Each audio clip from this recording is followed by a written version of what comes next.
If women ruled the world, there would be no wars, just a bunch of jealous countries not talking to each other. Definitely sexist humor. But it does highlight the notion that men and women think and act differently. Do you have an opinion on that?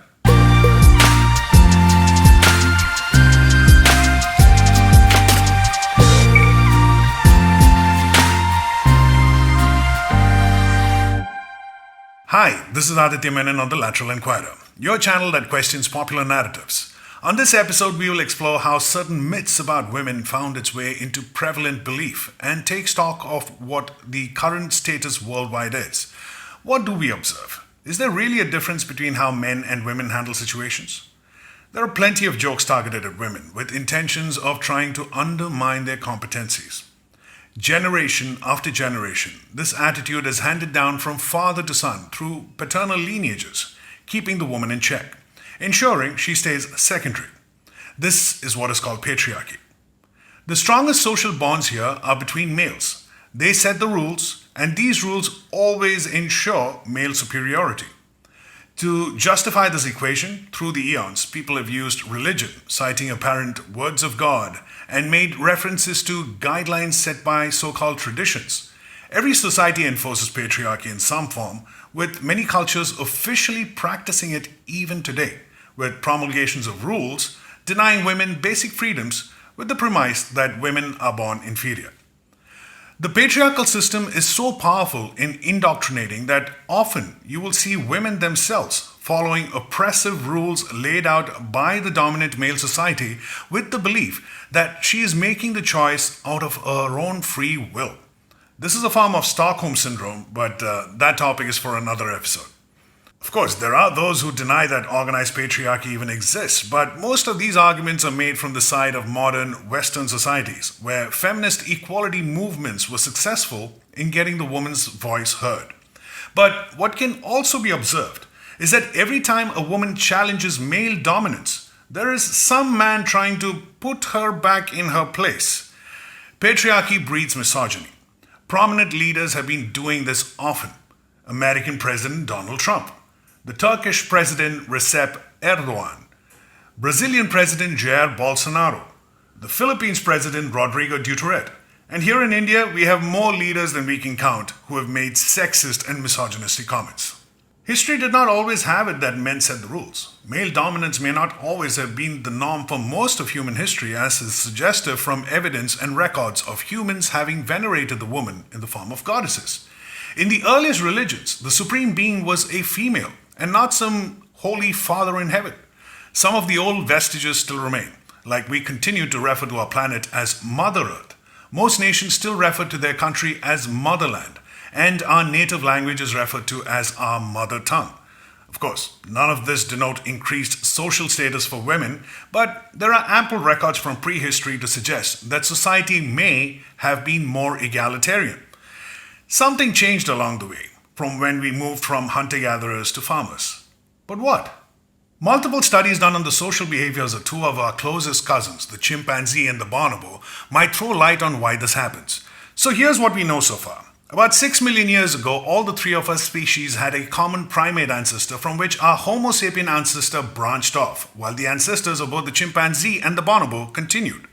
About 2 million years ago, the chimpanzees and the bonobos branched off from that ancestor into two different species. The three of our species are closely related, the chimpanzees and bonobos between them being even more close. Social behavior between all three of us are similar in many circumstances, and since we are all genetically similar, scholars believe studying these other two primates will give us a glimpse of what could be reasons behind human social structures. In the studies, researchers observed the social behavior of the chimpanzees and bonobos have a stark difference in problem-solving methods between the two. So when it came to resolving conflict, the chimpanzees resort to aggression while the bonobos use behavioral mechanisms like playing games. But how?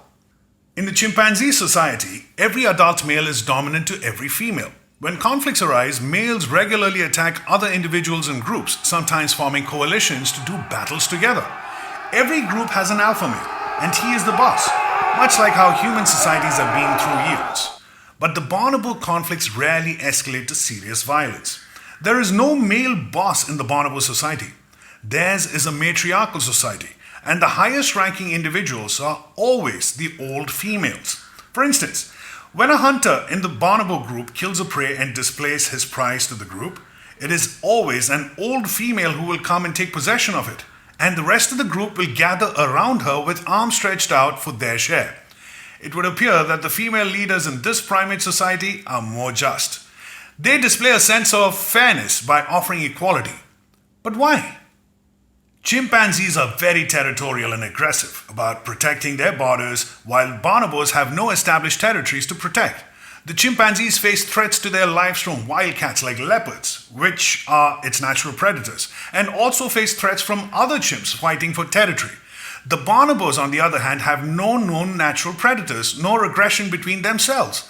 Both these factors may suggest why male dominance is a feature among chimpanzees, but not among bonobos. Humans, like chimpanzees, are also very territorial. Somewhere in human history, things may have changed. But when? The territorial aspect of human nature may have been pronounced during the process of humans settling down to indulge in agriculture, a period when protecting property was paramount, and such protection duties gave the man an upper hand because of his testosterone-fueled muscular strength. Might became right. I can pretty much see where the genesis of wanting to control women began, though I do not justify nor condone it. It was necessary for the man to ensure that the children born out of the women he was taking care of belonged to him. He would not want to bequeath his possessions and land to offspring that were not his, nor would he want to spend his energy and resources on a child that was not his. The only way he could do that was to take away the rights of the woman under his protection, to make sure she had no autonomy. Patriarchy set in. Men bonded with men, and collectively they ensured that women had no say. This may have been practical in an era where societies were primitive, where women too may have felt more secure under the protection of a powerful male, needed because of the patriarchal society set up by the men. I'm guessing if women had set up societies, the story would have been very different. For now, this seems to be the realm of fantasy stories, from where characters like Wonder Woman are shaped based on a tribe of warrior women called the Amazons, which is part of Greek mythology. Some of you watching this may be thinking, hey, hang on, but don't we already have matriarchal societies? This is where it's important to make a distinction between matriarchal and matrilineal systems. My roots are from a society that is matrilineal. And all that basically meant was that property, land, and family names were passed down generations along the woman's line. It did not mean that women had the final verdict. However, the fact that the economic power rested with the woman ensured that they had a big say in decisions. As for me, I would much rather prefer an egalitarian society where neither man nor woman have power tilted in their favor. I truly believe that all genders must have a level playing field, and we must dismantle the present patriarchal systems around the world. For now, all we have seen is dick swagger. There are equivalents of the chimpanzee alpha male in human societies too. Our history books are filled with such names. Alexander the Great, Ashoka the Great, Akbar the Great. It's all about being great and who was mightier. Not much has changed despite devastating world wars. Even now, the quest for most countries is to be a superpower, if not of the world, then of the region. It would appear that under the garb of having evolved, we are not very different from primitive apes with aspirations of being the alpha male. The contest is all about male ego. Who is bigger? One world leader defends the size of his private parts, another one boasts about his chest size. All this bragging is no yardstick for the quality of their decision or decisiveness. We men definitely know that. When our mom got to make a decision, she most often did it better than dad. World leaders pretty much reflect this contrast to me today. Take, for instance, the example of Jacinda Ardern, the Prime Minister of New Zealand. When her country had one incident of gun violence that killed 50 people, in less than 1 month, she convinced her parliamentarians to pass a law banning all semi-automatic weapons. She was also out there expressing empathy to those who lost their loved ones. Now, look at this guy. His country has the highest gun-related deaths in the world, but he is incapable of being compassionate and wants nothing to do with restricting firearms, let alone banning them. So who is the better leader now, I ask? I'm not saying all male leaders are bad, but there are 193 United Nations member states in this world with only 23 women heads of state. And when it came to the issue of handling the current pandemic, Plenty of countries with male leaders have done well, no doubt, but few with female leaders have done badly. That, to me, tilts the balance in favor of the woman leader. Now, take a look at this meme again. The way most of them think is different, compassionate, and decisive. So perhaps it makes sense to let them rule for a while. And if it comes to a conflict, not talking to each other seems like a better option than blowing each other up. Thanks for watching this episode till the end. I would sincerely appreciate your comments and suggestions, so please don't forget to drop a line below. Let me know what other topics you would like me to make videos on. If you like what you saw, please don't forget to share it. Stick on to check out more videos. Until then, this is Aditya Menon from the Lateral Inquirer. Cheers!